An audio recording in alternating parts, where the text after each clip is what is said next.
We're going to cover the third flow, the price recommender flow, and I'm going to be giving a high-level overview of what exactly is happening here.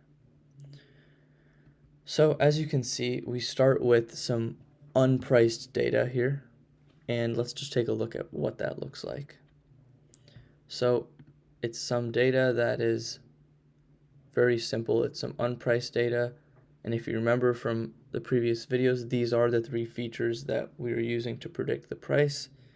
And since it's unpriced, we don't have a price.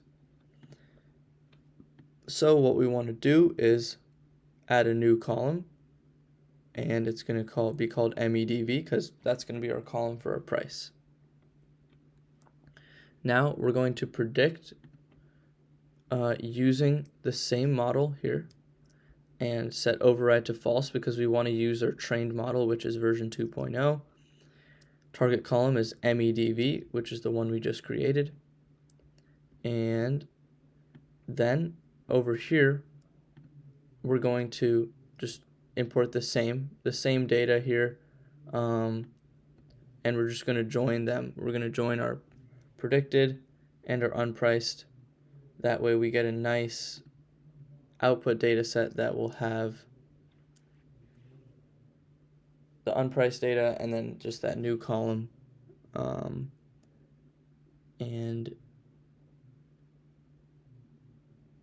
once this, it's taking a little bit of time because the model has to run, but once the model runs, then we should get an output pretty quickly with our data set, and our data frame should have still just the two rows, but now it should have an appended column for the price.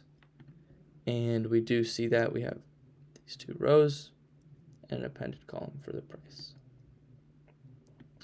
Now, one thing to keep in mind here, exporting our data set, recommended prices, and that is pretty simple how we use our price recommender. The biggest thing here is that we're using the same trained model that we did in flow number 2 when we did the predictions.